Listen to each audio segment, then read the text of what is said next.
আমাদের মাননীয় মহাসচিব বক্তব্য দিয়েছেন। আমার কোনো বক্তব্য নাই, শুনেন। যেহেতু আপনারা অনেকগুলি স্লিপ দিয়েছেন আমাকে যে আমরা এই বিষয়টি আজকে আবার একটু তুলে ধরার জন্য 1 মিনিটে আমি সেটা 2010-এর 12ই এপ্রিল চীনমৈত্রী সম্মেলন কেন্দ্রে আমাদের মাননীয় দেশনেত্রী বেগম খালেদা জিয়া যে বক্তব্য দিয়েছিলেন, খুব দীর্ঘক্ষণ উনি বক্তব্য দিয়েছিলেন। বক্তব্যের পরে সেখানে বৃত্ত থেকে যুবক শিক্ষকরা আপনারা নেচেছিলেন ওনার বক্তব্য শোনার পরে, মনে আছে আপনাদের সেটা?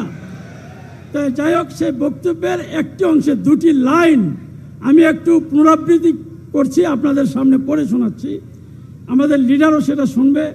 উনি বক্তব্যের এক পর্যায়ে বলেছেন, আপনাদের চাহিদা, প্রিয় শিক্ষকবৃন্দ, আপনাদের চাহিদা ও প্রত্যাশার কথা আমরা জানি। সে কারণে আমাদের কাছে কখনো জোরালোভাবে দাবি তোলা কিংবা আন্দোলন করার তেমন প্রয়োজন দেখা দেয়নি। এখন আপনাদের পেশাগত সবচেয়ে কাঙ্ক্ষিত দাবিটির কথাও আমার অজানা নেই। এ নিয়ে আমরা সব কিছু যাচাই বাছাই করেছি, চিন্তা ভাবনা করে দেখেছি। কাজেই যত যুক্তি আপনারা দেন না কেন, আমি জানি দাবিটি পূরণ করা বেশ কঠিন, কিন্তু শিক্ষা ও শিক্ষকের স্বার্থে আমরা কোনো কিছুকেই অসম্ভব বলে মনে করি না।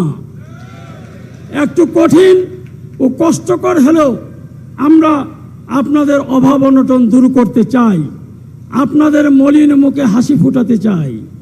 সেই অঙ্গীকার থেকে আজ আমি আপনাদের এই মহতী সম্মেলনে ঘোষণা করছি যে আগামীতে জনগণের সমর্থনে সরকার গঠন করতে পারলে আমরা এমপিভুক্ত সকল বেসরকারি শিক্ষা প্রতিষ্ঠানের সকল শিক্ষক কর্মচারীর চাকরি জাতীয়করণ করব ইনশাআল্লাহ।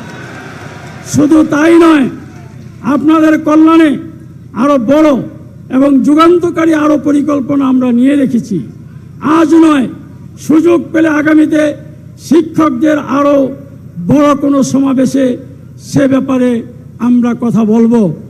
আমরা ইনশাল্লাহ আগামীতে 6 লক্ষ শিক্ষকের সমাবেশ ঘটাবো এই শরণার্থীতে, এবং সেদিন আমরা আমাদের নেত্রীর মুখ থেকে আবার ঘোষণা শুনবো।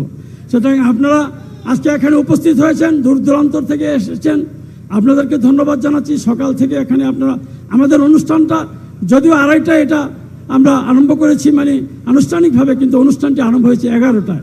11টা থেকে আজকে এখানে অনুষ্ঠান আরম্ভ হয়েছে। এর মধ্যে তো আপনার বৃষ্টি কয়েক পশলা হয়েছে, আপনারা এখনো আছেন। এটাই হলো শিক্ষকদের শৃঙ্খলা। একজন শিক্ষক এখন পর্যন্ত ওঠেননি আপনারা আমাদের মাননীয় প্রধান অতিথির বক্তব্য শোনার জন্য।